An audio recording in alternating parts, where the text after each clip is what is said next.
And not just that, kahit masama yung panahon natin ngayon, the fans are still out here supporting their home team. And this is gonna be a nice send-off for them. This is probably their last home game of the season. Dahil wala naman silang home court advantage ang play-in, lalo pa sa playoffs because they are the highest seed that they could finish as at number 8. Yeah. So magandang pabaon ito galing sa Orion. They played 3 straight games here to cap off their elimination round.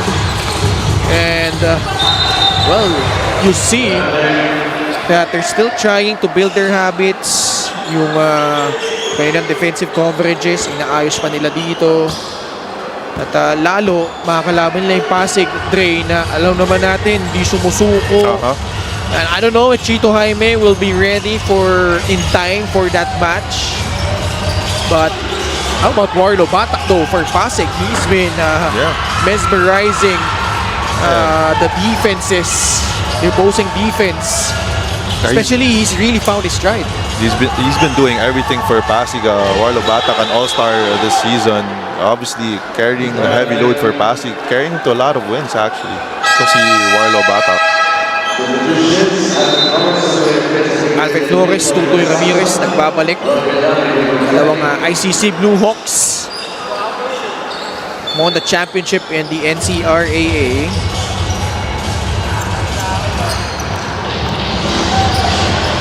Rev Diputado comes back in. He's with RV Bringas, Kobe Pableo, Brian Lacap, and Mikey Macaballo. Nagpa-tape lang siya netong sa may right thumb area niya. Mukhang yun yung natamaan sa kanya kanina. RV. Jared Ventos standing his ground. Burger daw, sabi ni RV Bringas. RV Bringas obviously a crowd entertainer wherever he plays. Character talaga yan. Character yan si RV Bringas. Mitchell Maynes bumangga sa ilalim, able to put that one up and in. A good use there of the power dribble by Maynes for the easy layup there. 74-45. There you go. He wants to go to the post again. RV Bringas. Nilabas muna ay Diputado. Long 3-point shot. Short. Patakbo dito ang Bataan. Alfred Flores. Malakas. Jumping. Climbing the ladder. And able to tip that one in. Brindwell Yambing there. Skying for that putback layup for his 6th point of the game. Grabe talagang athleticism neto ni Yambing. And I'm sure on the horizon, Coach Aldrin Morante is watching this game as they try to prepare for that match. Kasi tapos na rin ang kampanya ng Pasig eh. Yeah. They have no more remaining games. Yung advantage nila is mas matagal silang pwedeng mag-ready para sa play-in matchup nila with Bataan. Yambing tips it in.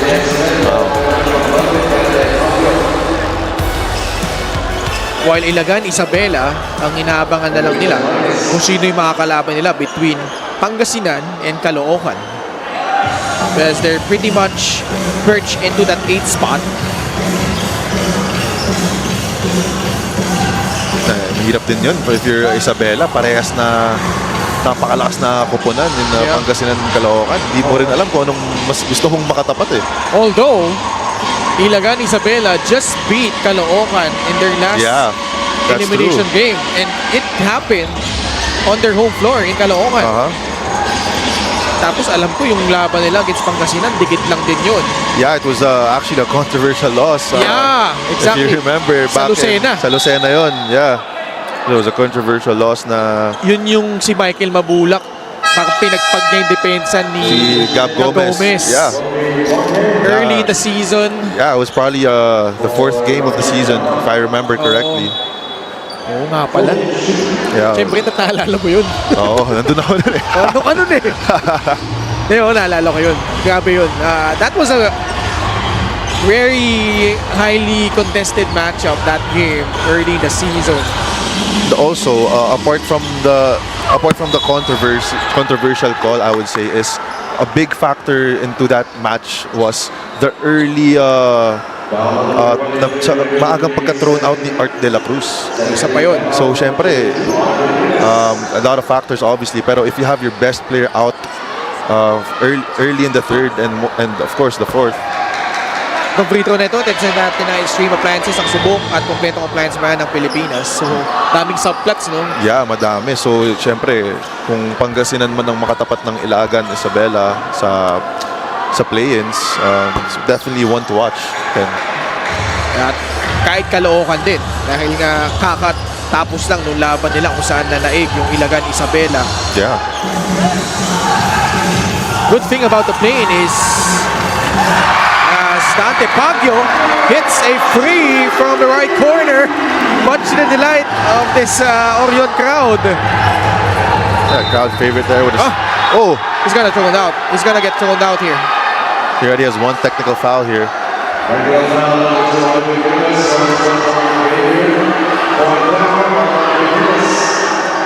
No, I think the other technical that happened during the halftime break was charged to the team. But RV needs to be careful here. He's still visibly upset. It was referee Chester David who issued that technical foul call.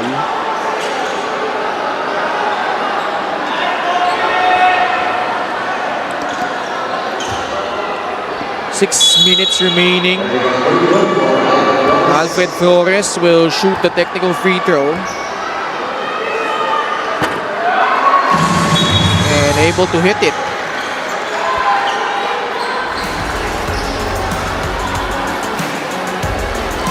Ito yung nangyari, no? Tumira dito, pumasok.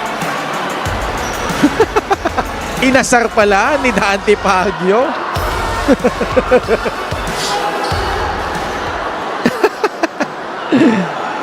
Inasar na nakaisa si Dante Pogi. Here. This one, unless Val City makes an improbable comeback, looks like Bataan will notch their fourth straight victory, and that's a nice way for them to prepare for that match against Pasig. Definitely a good momentum heading into the play-ins. Of course, if heading into the play-ins, winning fourth, you have to feel good about that, obviously. In this, RV Bringas sizing up Jared Vento. There you go. One-on-one at the post. Bringas lost it. Tumulas. The crowd loves that. Vento will put in 2 points. And the one Bataan Risers continue to roll on.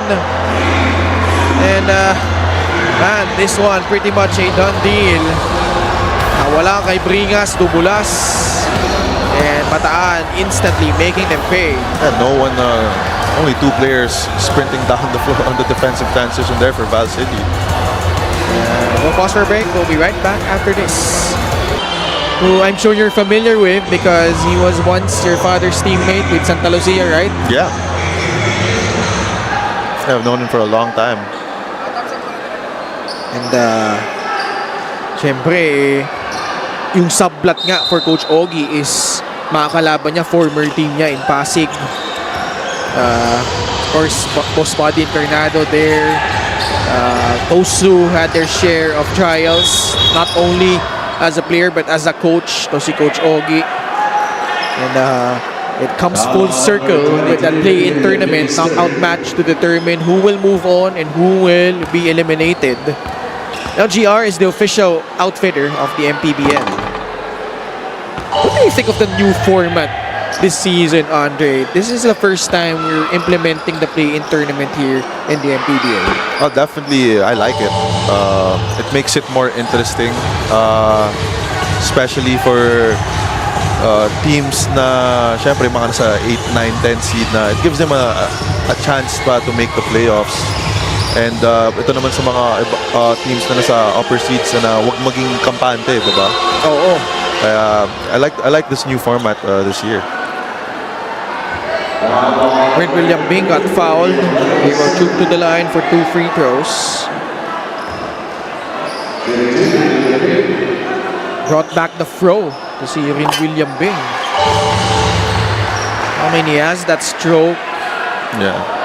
He can shoot, can shoot. very athletic. He has the height.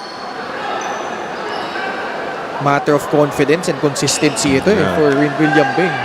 Yeah, he definitely has the tools, especially physically, to be a very good player here in the MPBL. And he has become a crowd favorite here in Orion. Kobe Mone fouled by Dante Paggio.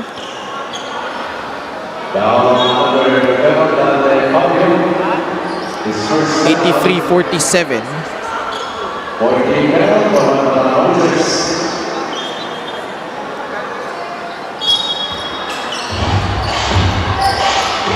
Pasa papunta rin Diputado, former NU Bulldog. Kanat ang papasahan. Behind the back. Gives it up to Kobe Monje. 10 seconds left on their shot clock. Monje sizing up Dante Paggio. Oh, nice good fake. move. What a Kobe fake. Monje with a picture of composure with a jumper. What a fake there. That's a pro move there by Kobe Monje. That's Kobe-esque, to be honest with you. 83-49. I'm surprised why Castillo hasn't been brought back to the game after that third quarter. Oh, why? Hindi na siya binalik, no? Ganda ng performance niya yung third eh. Oo. He had 8 of his 12 points. Yeah, tapos itong fourth quarter, di na talaga binalik. 4 minutes remaining. Kobe Monje almost got away with a walk. But he was able to drive to the basket and earn himself 2 free throws. Gixer, great move of the game. Born for greatness. Wow. Good balance there by Kobe Monje. Absorbing that bump. Still having a lot of energy to turn around and hit that jumper. So ang lalim na niya sa basket doon eh. Oo. Nagawa pa niya pumihit. Able to create some space and score. 8 points for the former Letran Knight. Actually, check that. 12 points. 12 points. To go along with his 5 rebounds, Tutoy Ramirez. Di sila nagkaintindihan ni Jared Vento.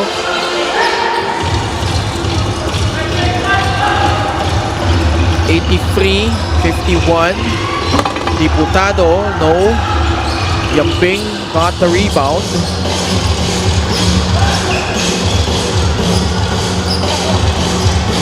Tutoy Ramirez will take some time here. Wow, what a move using that bump. Tutoy, supply. And Val City behind by 32 points. They've had the flashes of brilliance from Val City, especially when they had a more complete lineup. When William Bing, Yeah. it's I a mean, sportsmanlike foul against Antonio. he really didn't want to get a highlight against them, opting to foul there. Not really going for the basketball. Yeah. He just didn't want to dunk. Nawala eh. Ayun, no? Padunk na sana si Yambing dun. Finaul agad. Saka hinila sa likod eh. That's not a basketball player Kaya there. not obvious na hindi talaga bola yung hinabol doon. Marjo Acabo comes in. And William Bing. Salim will troop back to the bench. And fun times here for Bataan, but on the horizon is that upcoming play-in match versus Pasig.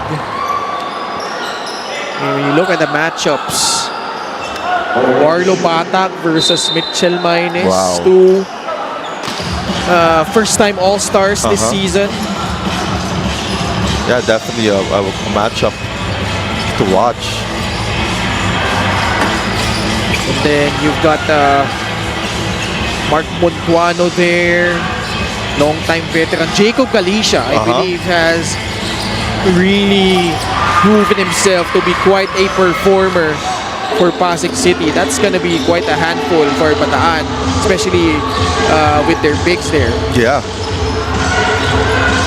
Very undersized, probably generously 6'2". Yeah, but moves well. Smart player, knows how to position himself. So yeah, that's very interesting on how he'll perform against the bigs here of Bataan. Siyempre for Bataan, JL Capulong, nandyan, Jamil Gabawan, Chris Xavier. Yeah. Yambing will try a free. Can't get it to go. Pableo may tangan ng bola. Val City had some promise to begin the season. If you recall, they had that win against Gensan. But ever since then, nag-slide down na sila and they just could not recover. Ooh. Oops, it's a hard foul. Yeah.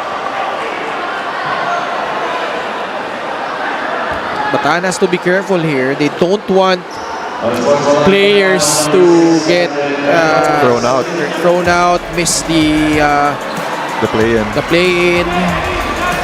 Yeah, that's definitely the least thing you want heading into the play-ins.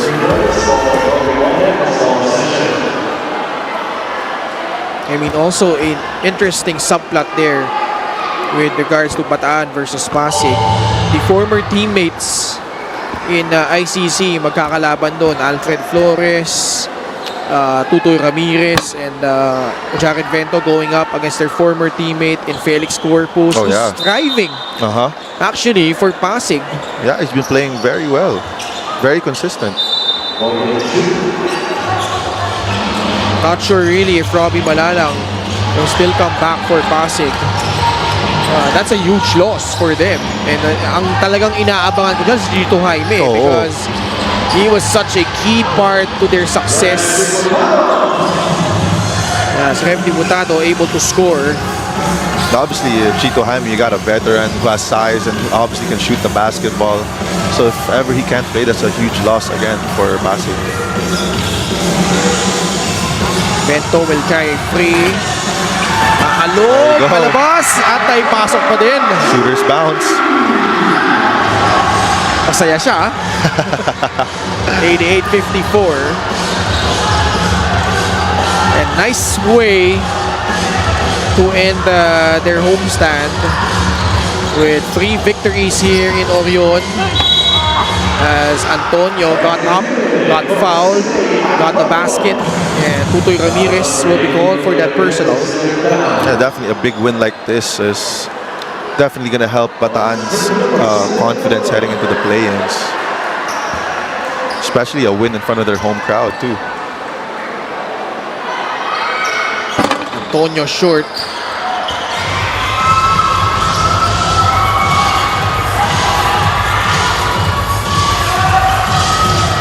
Bataan missed the playoffs the last couple of seasons. Last playoff appearance they had was back in season 4, where they pushed Pampanga to the limit. Yeah, I remember that game. Wala pa si Baldi nun, pero malakas din yung Pampanga. So when William Bing scores, I think during that time, sila Dom Vera, JL Capulong, nasa Pampanga pa nun eh. Yeah. But now donning the One Bataan Riser uniform, Kobe Pableo, Mintis, Lante Pagyo, the rebound. There we go. And Bataan winning their last 4 games, including 3 here at home. A nice send-off by the Orion crowd here. Always 3 straight wins dito at home. Gaano ka-importante yun at gaano nakatulong yun, lalo makakalaban nyo yung Pasig in the play-in na tumalo sa inyo in the regular season? Siguro yung mga previous games namin na natira na 3 games, doon lang kami kumukuha ng kumpiyansa namin and para sa pangat ng play-in and syempre hopefully sa playoffs, yun lang. Yun Alfred, una sa lahat, congrats sa panalo. Isa lang ang tanong ko, Paano nakakatulong ang itong individual na laro sa'yo sa confidence mo para sa play-in nyo kalaban ang Pasig? Siguro magiging level lang ako, hindi masyadong mataas, hindi rin masyadong mababa, and yun lang, tatrabahuin sa practice, and yun lang, one game at a time, at tiwala lang din sa pinapagawa ng mga coaches sa amin.